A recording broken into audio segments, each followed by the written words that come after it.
Sibingelele kuwona wonke umuntu osibukelayo njengamanje. Suze washaya kumsombuluko engangithembisile ngawo ukuthi iLabour and Civic Organisation elakho kumele iphawule kodaba oluthinta iMarch and March kanye nensizwa nomnsizwa foundation.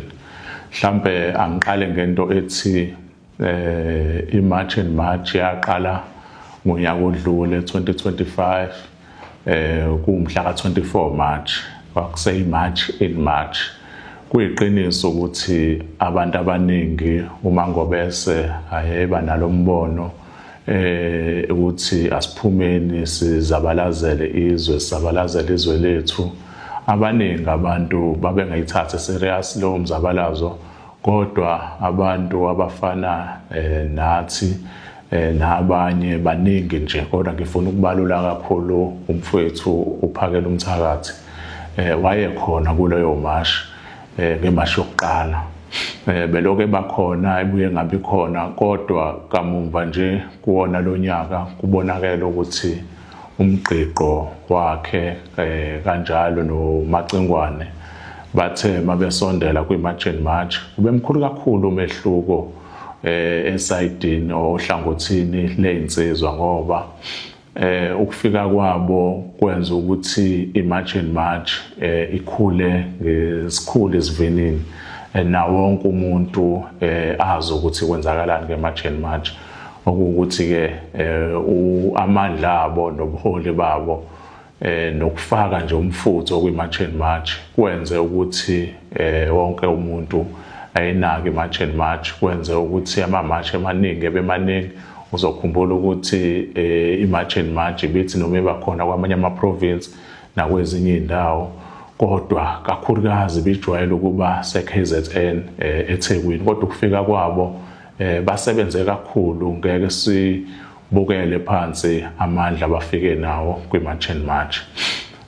Bonke lawo bantu akade besupporta iMarch and March khona ade befika as ama-political party, ama-leaders besho ukuthi bezoseka iMarch and March. Bakhona ade befika njengama-civic organisation nabo besho ukuthi bazoyisupport iMarch and March. Khona nje kade befika njengabahlali besho ukuthi bazoyisupport iMarch and March, okuyinto leyo-ke esijabulisayo and esijabulelayo engathi umzabalazo weMarch and March ungaqhubeka. Sesukusho konke lokho, kodwa ngeke futhi sikushiye ukuthi noma iMarch and March kwakuwumbono kaMangobese uJacinta, kodwa wonke umuntu waseSouth Africa, abaningi abantu baphumela obala basho ukuthi bayoseka umbono wakhe. Ngalokho-ke okusho ukuthi iMarch and March sekweya wonke umuntu waseSouth Africa unelungelo lokubeka umbono wakhe ngeMarch and March, ngoba noma ngobese uyakubalula lokho ukuthi iMarch and March ya wonke umuntu waseSouth Africa, okuyinto-ke esijabulelayo leyo kakhulu. Ingakho-ke nathi ezilakho sizophawula kwiMarch and March ngoba sasikhona isaqala and asikaze sihlehle selokwathini sasilokhu siyibambile. Abantu abeza kwiMarch and March kunabantu abaningi abezayo bezosupporta iMarch and March, bezoyisupporta, and abanye babo sebenezitha, abanye babo abasebenzi bakhiphe isente labo lobakhipha amasente abo okugcina ukuthi bethenga ama-t-shirt eMarch and March, abanye ukuthi begibele beze uma kuzoba neMarch, abanye behambe ngeenyawo ibanga elide beza kwiMarch and March, ngoba nabo bayasibona isimo ukuthi sinjani eSouth Africa and bayafisa ukuthi silunge isimo eSouth Africa. Ingakho-ke wonke umuntu enelungelo lokubeka umbono wakhe ngeMarch and March, ngabe muhle noma ngabe mubi, ukuthi nje ekumele bekwenza aba-leaders eMarch and March ukuthi beyilalela yonke imibono, maseke bethatha leyo mbono abayibonayo ukuthi izoyilekelela kakhulu iMarch and March.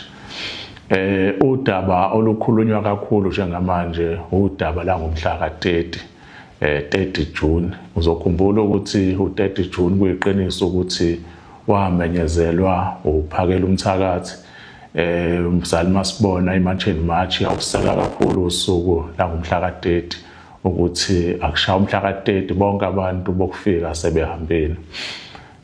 Uhulumeni kuze watatazela-ke kakhulu washo ukuthi uzokhipha 600 million ngalolo suku, wakhipha lonke uhlobo lamaphoyisa, wakhipha ngisho iy'moto, wakhipha ngisho amabhanoyi. Ukhumbula ukuthi kade simasha eThekwini bekunamabhanoyi abelokhu esigadile nje ukuthi-ke ngabe yonke ihamba kahle into lapho. Okuyinto-ke eyasikhathaza kakhulu ukuthi uhulumeni ey'ntweni ey'ningi kangaka umphakathi ukhathazeke ngazo ukwazi ukuspenda imali engango-600 million ngosuku olulodwa, kodwa abantu bebesho ukuthi sikhala ngabantu bokufika, uhulumeni kodwa ngaleyo nto engenzi lutho. Okunye kwako usuku la ngomhla ka-30 kakhulukazi eThekwini nathi la sasikhona njengelakho lahamba kahle kakhulu ngoba akekho umuntu owadotshulwa and akekho futhi umuntu okwathiwa uboshiwe kuleya masha esasekuyona.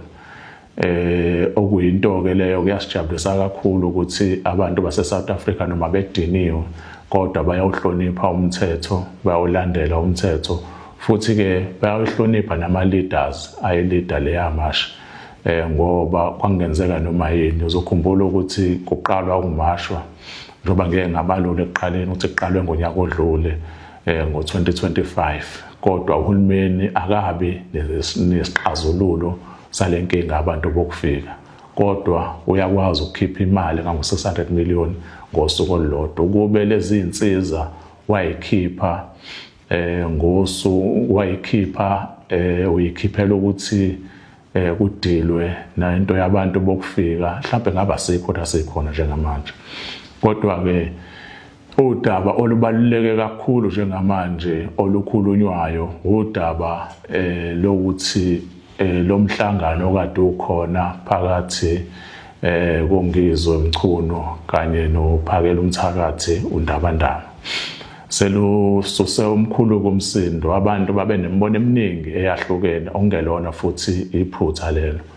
Njengelakho nathi siphawula kulolu daba ngoba umhlangano ngomhla ka-29 June ngakusasa kuzosa kube umhla ka-30.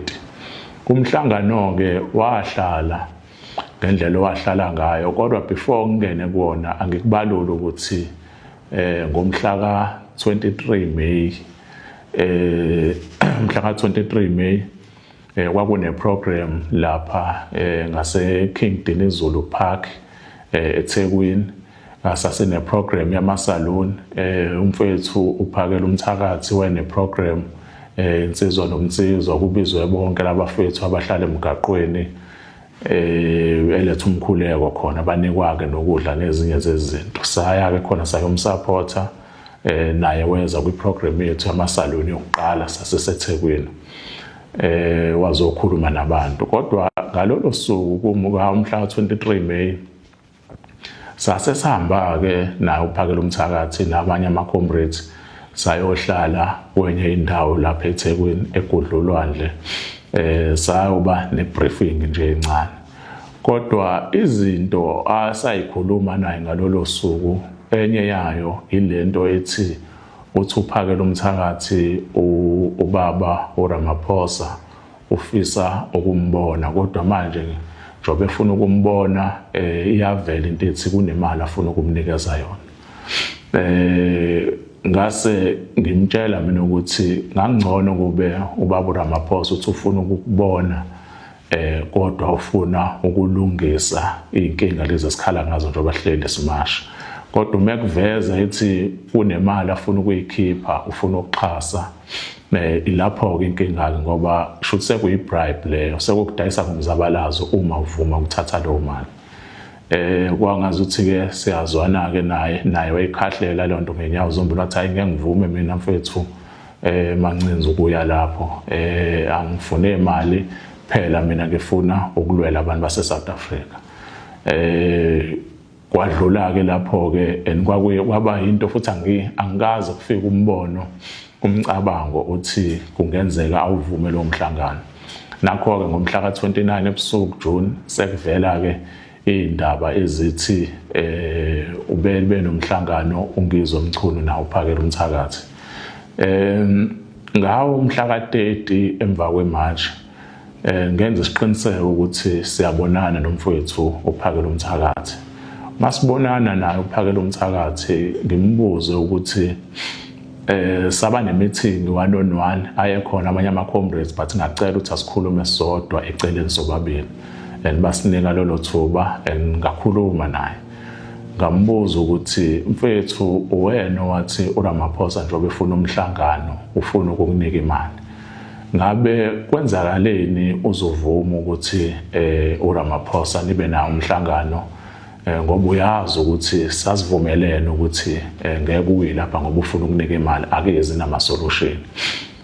Umfowethu ke lozo insolo zonke wayiphika ukuthi ayikho imali ethathile kuRamaphosa futhi yena akaswele futhi yena ufuyile unenkomo more than 500 nembuzi more than 1000.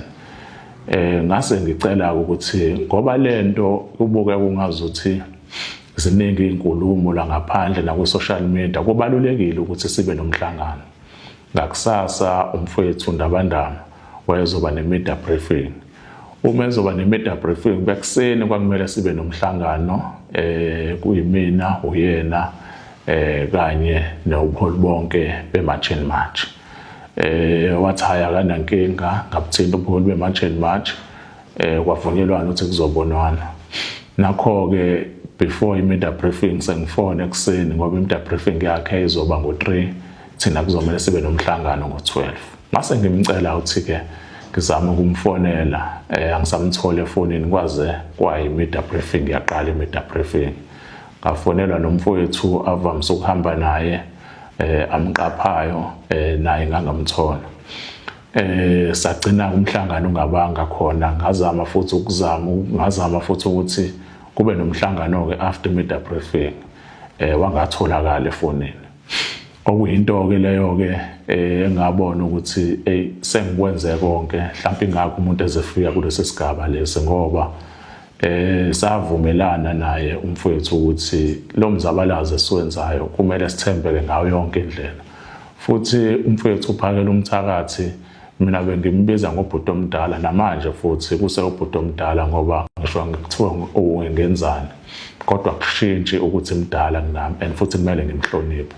Kodwa izinto ayenza yokuthi makuba nenkinga kufanele sihlale phansi silungise lonto gcine ngasababamba ama-phone call ami zonke lozo zinto gcine futhi engasaxhumani nobuholi beMarch and March akubanga kuhle lokho. Mase kuba khona insolo ezithi before baye kulo mhlangano omhla 29 zithi bahlangana nabanye abantu abathile abasondelene noPresident uRamaphosa bamnika imali engango 3 million esiyonke kodwa waqale kwakhipha ideposit o1.5 million. After i-media briefing kwakumele kuphume futhi omunye u1.5 million esiyonke imali kwaba u3 million.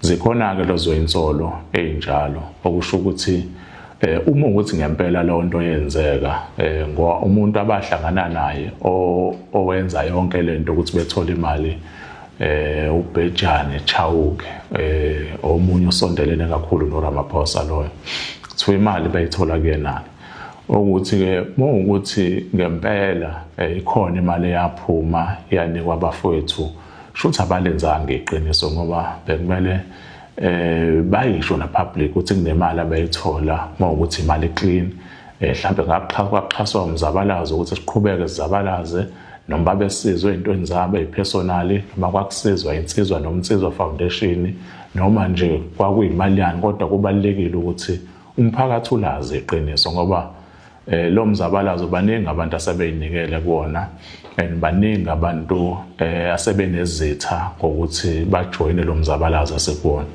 Wena uma uzohamba uyokhuluma ube nezivumelwane nabanye abantu esikholelwa ukuthi ibona basibeke size la siba khona uthatha imali engaka wenike uthatha imali engaka kubantu esikholelwa ukuthi ibona basibekela sikhona njengamanje. Lokho ngesiZulu kubizwa ngokuthi ukudayisa komzabalazo.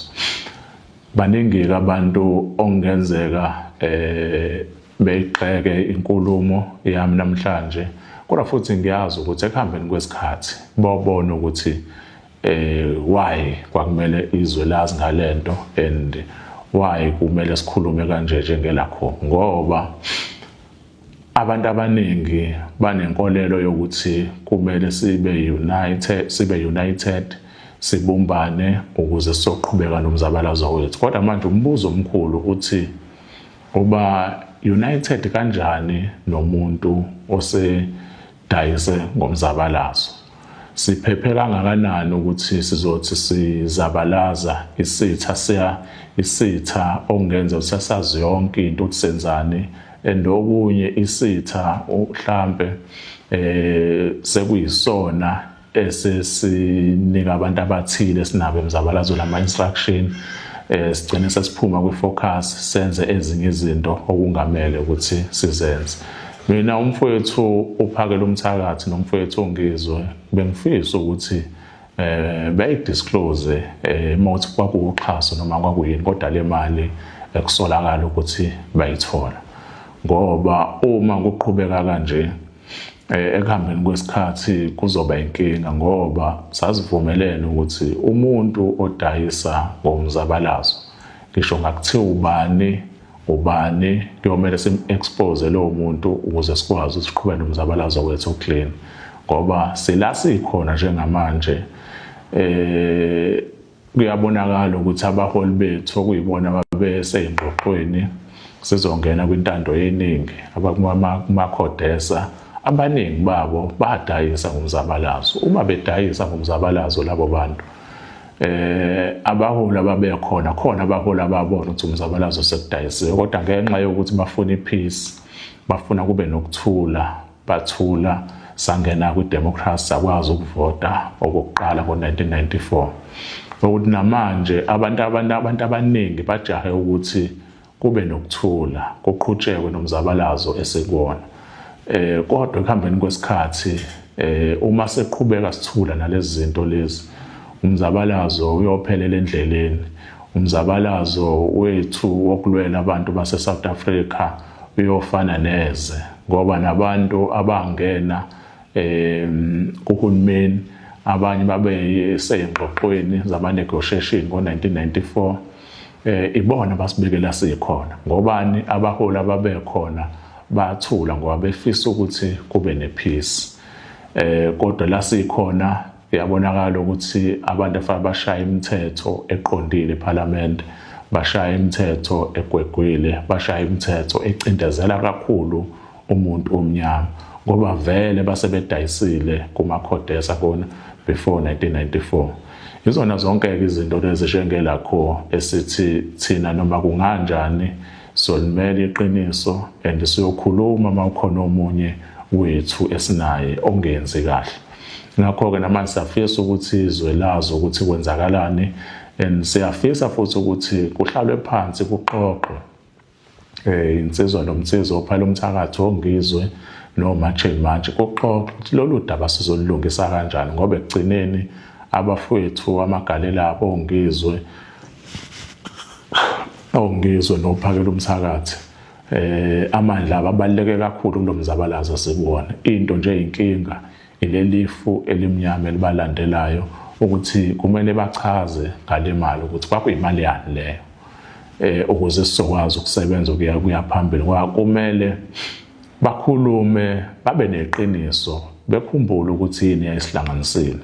Umuntu engajabuleli ukuthi kusolveke inkinga zakhe personal manje, ngoba asilweli thina but silwela izwe, silelwa izizukulwane silandelayo, silwela izingane zethu, ngoba okuningi noma sesingakuwina manje ngeke sabenefita thina, kodwa sekuyobenefita izizukulwane silandelayo. Siyabonga kakhulu ngethuba esinika lona.